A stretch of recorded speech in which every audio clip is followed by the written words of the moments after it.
All right, he's Chris Mannix in Sports Illustrated. He covers the NBA for the magazine, also SI.com. He joins us now. We put a bow on the Lakers season, so let's move this ahead with what happened and what will happen. What's the offseason going to be like in Los Angeles? Well, it's going to be pretty turbulent, I think, for the next couple of months, and there's going to be a lot of speculation about Dwight's future. I mean, I think Dwight is going to play it pretty close to the vest until after July 1st when he does go into free agency, and he will start listening to what other teams have to say. He'll talk to Houston. He'll talk to Dallas. He'll talk to Atlanta. There might be another team that emerges that wants to involve the Lakers in some type of deal. I don't think Dwight's going to make any strong public declarations about his future until after the free agency period begins. And once it does, Dan, I think a lot of what happens comes down to what happens with Mike D'Antoni. Now, we saw that Mitch Kupchak already said that Mike D'Antoni is going to be back next year.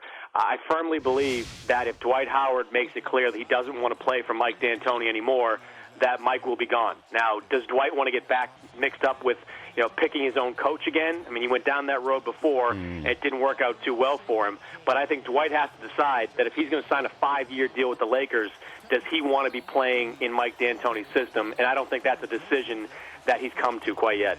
Well, but let's ask the question then. You bring it up. Mike D'Antoni's system, with what he saw, is there enough there for Dwight Howard to say that's going to bring out the best in me?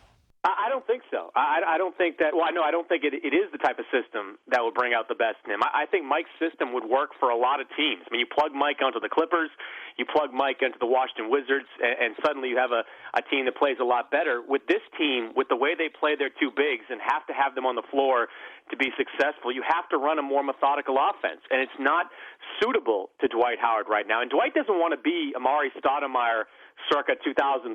He doesn't want to be a high screener who just rolls to the basket and gets a lot of his points off of pick and pops and pick and rolls and rim runs. He wants to be a guy that's the focal point of the offense, and he would still get a lot of touches in Mike D'Antoni's system regardless, but he wouldn't be the type of player that he wants to be. And this is probably the last big contract that Dwight signs. He's in the prime of his career, and this is where he has to sort of make his mark and cement his legacy, and I think he wants to be a guy that is a low-post option. Would you re-sign him? Would you give him that money? Oh, absolutely. And I would give him every nickel that the collective bargaining agreement allows. And we've had a discussion before, Dan, when it comes to, what the Lakers could do, when it comes to Kobe Bryant, and if they amnestied him and getting something else. It's not like they can go out and get someone else if they don't get Dwight Howard. They're going to go over the luxury tax and over the cap threshold by giving Dwight his, $15 to $20 million per year, whatever it pans out to be. If they don't re-sign him, they get nothing, and they're still right up against the cap money. I think it's a no-brainer for them the second that they hit free agency to offer Dwight Howard the max. The West is wide open here. All of a sudden, are we embracing the Spurs as the lone challenge for the Miami Heat?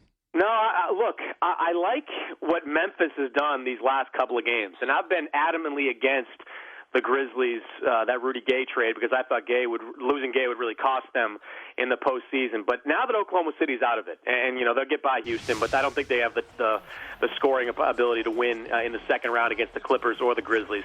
But if the Grizzlies win this series, their muscle up front could make things interesting because they are able to slow the game down, and they're able to make it more of a methodical pace, and that's something that I think would work against Miami to some degree. Now, I would still favor Miami against any team that comes out of the Western Conference right now. You see the way they're playing. The fact that Dwayne Wade's going to have a week off to rest that injured knee, I think that's going to be huge for him going into the second round of the playoffs.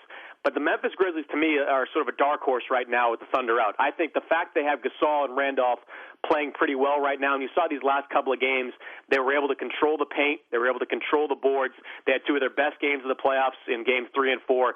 If they can keep that up, I think they could be a dark horse in the conference.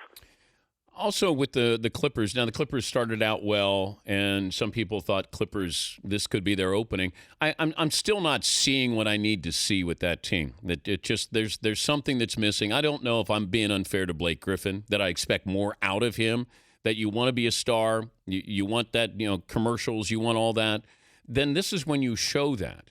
Are they capable of being that team that could go to the NBA Finals? Well, they're capable if Griffin steps up, if a guy like DeAndre Jordan steps up, if they can get production out of their front court. I mean, like I said, Dan, these last couple of games, it's been Zach and Mark, having their way, and that can't happen. If you go back to last season, late in games, it wasn't DeAndre and Blake that were in the game. It was Reggie Evans and it was Kenyon Martin, and that simply can't happen against some of the top teams in the conference, not just Memphis, but even if they get past Memphis, they have to find ways to get more production out of those two players. I mean, I think Griffin's been a much improved player this year. I mean, his statistics back it up. From the perimeter, from 10 to 15 feet, from all over the court, he's been a better player. But he has to give even more once the postseason comes around. He has to be able to carry them in a game or two for this team to be really successful. And Jordan's got to be able to step up his offensive game as well. I mean, they simply can't get just completely outplayed by both members of the Grizzlies front court. Yes, those two guys in Gasol and Randolph